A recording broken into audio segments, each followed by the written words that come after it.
right, thank you, ladies and gentlemen. If I can have your attention, please. Thank you all so much for coming out to the Maid Hotel tonight. It's a really big evening, but we are so appreciative that you were able to skip away from your Facebook, Twitter, Instagram, and news feeds to come through and show us some love here. In case you guys haven't, I'm going to just put it out there. You need to vote if you haven't voted, so please do get that done. But reverting back to tonight we're here at the lovely Maid Hotel on West 29th Street. We've got a few different things going on tonight, so we are going to break it down for you.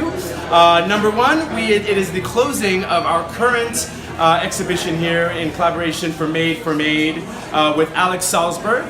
She's a ceramicist that's part of the Maison 10 family. You can see her works currently on display for just a few more hours behind the checkout counter, so be sure to look at that. So tonight's the closing of her work. It's also the launch of our next ceramicist through Maison 10, which is Jonathan Castro, and that is the beautiful pieces here. Let's say hello to Jonathan. And also, we are celebrating the closing of the beautiful photography show that's exhibiting right now, currently, from Mira Nachman.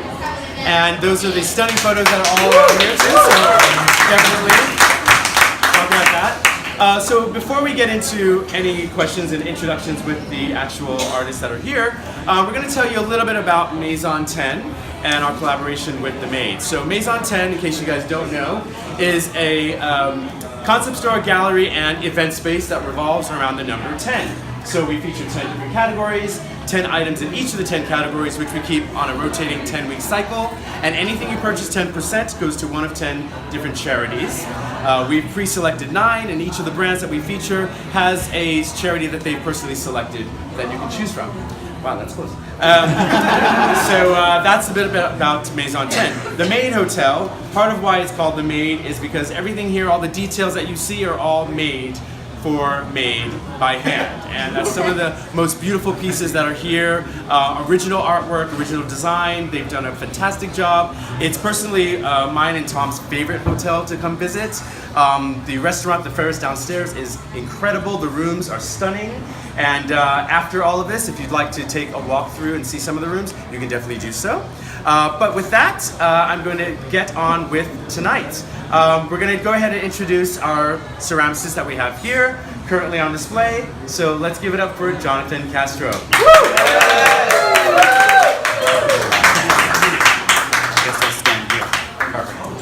Thank you all for coming. I'm Jonathan Castro. I've been doing ceramics for about 15 years. I studied it in college, and I have the great fortune of doing it full-time for the last 3 years. What's displayed here today, and will be showcased for the next 10 weeks here at Maid Hotel, is a couple of series. One is called the Anomaly series, which are these crazy, spiky, sort of sculptural mix with function. And the idea of that kind of stemmed from looking under the microscope at plants and the patterns that are created. And then through that, it kind of evolved inspiration of sea anemones and underwater creatures. And I just thought, what a great thing to kind of fuse with my handmade work. So some of these are fully sculptural and some of them are functional. And then the other works that are really inspired by Japanese ceramics. And I really try to show a lot of respect to tradition, but then give it my sort of modern flair, so that you see some of that in the teapots, and then again fusing that sort of idea into a sculptural, still functional way. Everything is made in porcelain clay, and then I make all the glazes from scratch. So everything's very original, old school process. If I did it any other way, my professor would be really upset. So yes, thank you so much for showcasing me and hosting me, and feel free to pick up anything and ask any questions. Thank you. Do we have any questions for young Jonathan? Any questions about his work? Would anybody like to ask Andrew? Yes. Is it all in this colour scheme, or do you have anything that's a different colour? So for the sculptural pieces, I tend to stick to a white clear glaze because it really allows shadows of the texture to play. So when light hits it, you start seeing almost like another dimension of texture being created. So then you get two colors. You get the shadow and then the original white colored glaze. So I try to keep it to that. Other colors are a little bit, gets too busy sometimes, but I've done it in a black and that's kind of cool in a scary kind of way. So, yes. Is there any kind of interpretation from the design? Is there any kind of story going on with the physical? A lot of it is, the reason why I love to do this is because it can be very impulsive. And so when I'm creating, I almost don't even know which direction or a pattern is being created.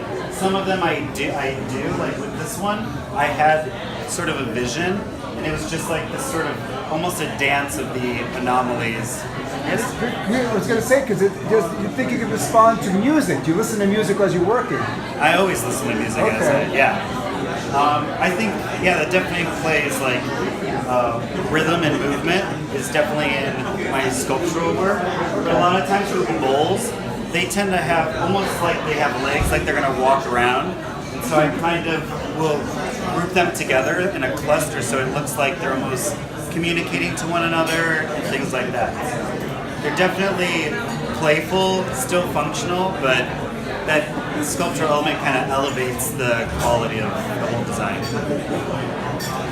What's your favourite piece? My favorite piece? So I have two favorites, if I'm allowed.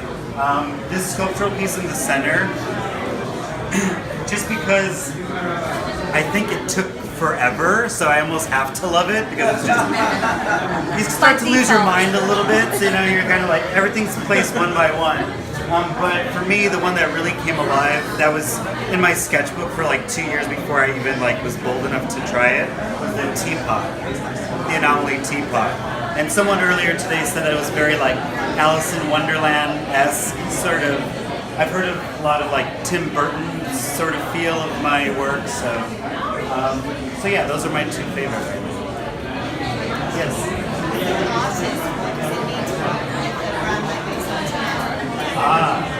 So working with Maison 10 is spectacular because it really allows this style of work to be seen in a high-end level, and everything that they curate and bring into the gallery is all like top quality work and brand, and even just the style is just very like cohesive and high quality. So a lot of the times these don't get to be showcased when I do art markets and other shows because it's almost too high-end for some places, and Maison 10 is like the perfect home for this collection. So, and then fusing, the Maid Hotel is just like a wonderful bridge for this work. Anybody else? Any other questions for Jonathan?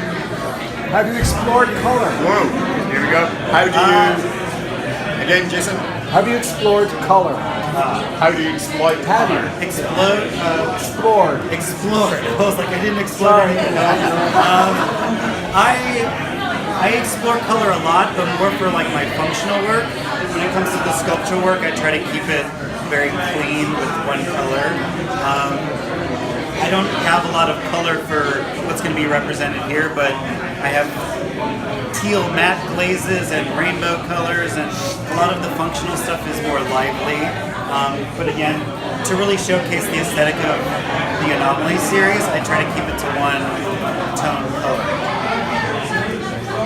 Thank you. Thank you so much.